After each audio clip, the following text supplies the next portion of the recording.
is a CBS News special report. I'm Norah O'Donnell in Washington, and we have breaking news from the Supreme Court in an important case for former President Donald Trump. He claims presidential immunity protects him from federal criminal charges related to the January 6th assault on the Capitol. Let's bring in Chief Legal Correspondent Jan Crawford, who covers the High Court for us. All right, Jan, what is the court saying?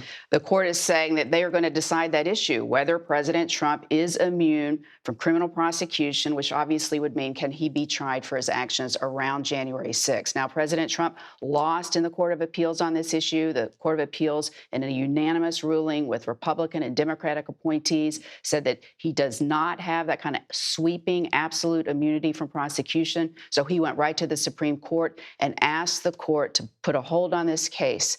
Now, today, the court is saying the case will remain on hold, but they're also granting a request by the special counsel, Jack Smith, to consider the merits of this case. They're going to decide this case, and they're going to decide it relatively quickly. They're setting arguments for the week of April 22nd. And why is that date important? That means the court is likely to have a decision in this case on whether Trump can be prosecuted for the actions around January 6th. They will have a decision by the end of June, which means there would still be time. If the Justice Department decides to proceed, there would still be time for a trial before the election. That is a key point. We're actually looking at the remarks from the Supreme Court there about this particular case.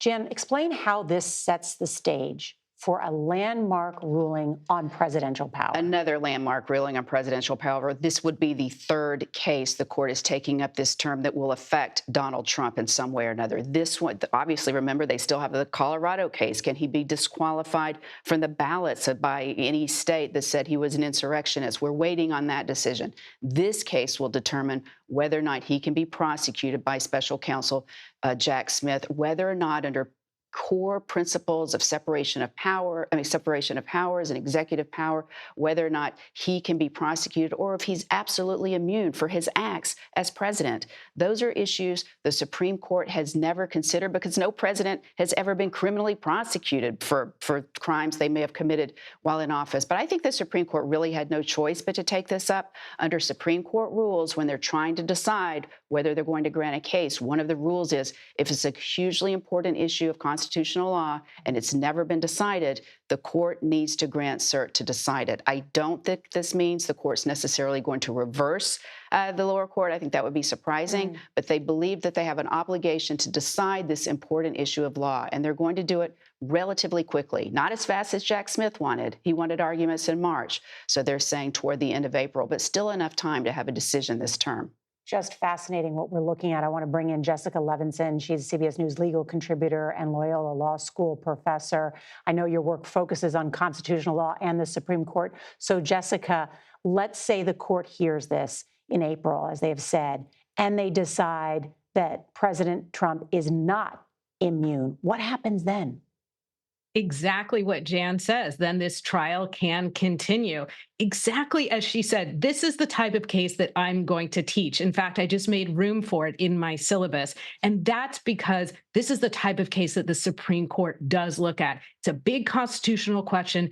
It's a matter of first impression because we've never been here before. We've never had a president who was criminally charged. And they're asking a fairly straightforward question. Does a president enjoy absolute immunity from criminal prosecution based on official acts? I expect that they will uphold what the D.C. Circuit said. That was a detailed 57-page opinion.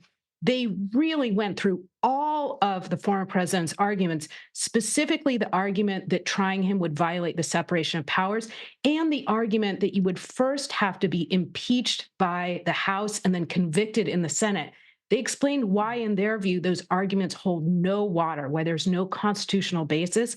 I expect that the Supreme Court will come to the same conclusion, but exactly as Jan says, this is the type of case that screams out for Supreme Court resolution. It's an excellent point, Jessica. Just to button that up, Jan, but does that mean there will be a trial in an election year of Donald Trump, who looks like he will be the Republican nominee? I think that's going to be up to the Justice Department. I mean, I think the court could have an opinion by the end of June, early July, then that would pave the way for the trial judge here to set another trial date. But remember, the Republican National Convention is in the middle of July. And so I think that's a question for the Justice Department. Are they really going to try who appears to be the Republican nominee that close to the election when they waited 30 months to file charges in this case? Let's bring in Robert Costa, our chief election correspondent. And Robert, just the stakes of this amidst the Republican convention in the middle of the summer before this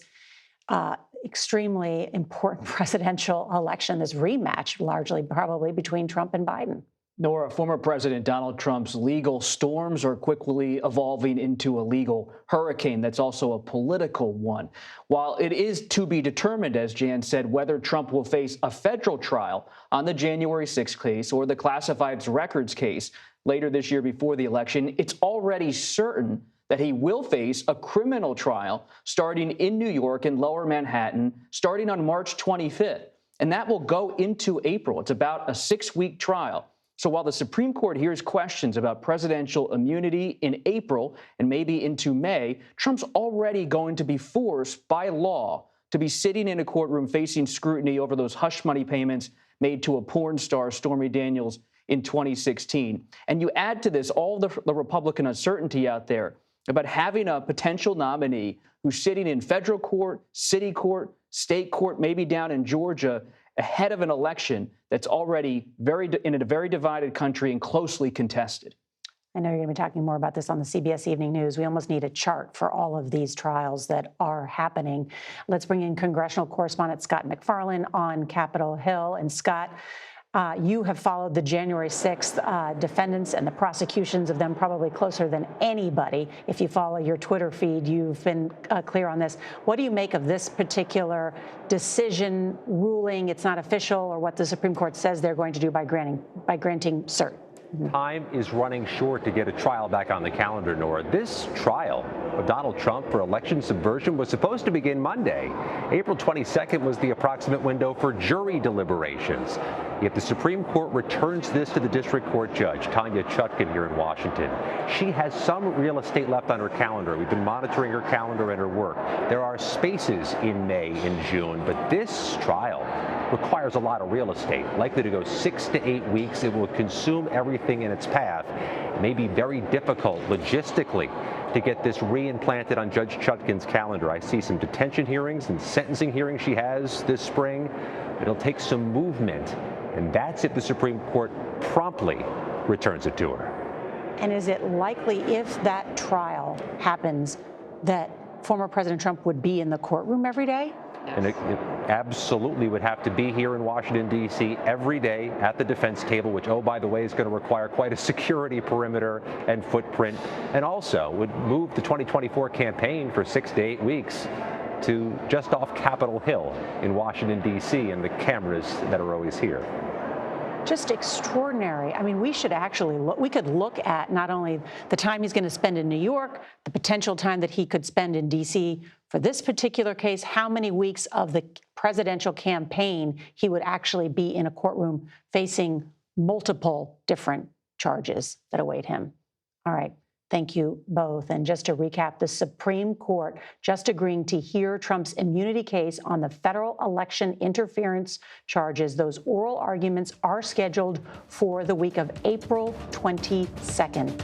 Our coverage will continue on CBS News Streaming, your local news, and then we're going to have a full recap again tonight on the CBS Evening News. This has been a CBS News special report. I'm Norah O'Donnell in Washington.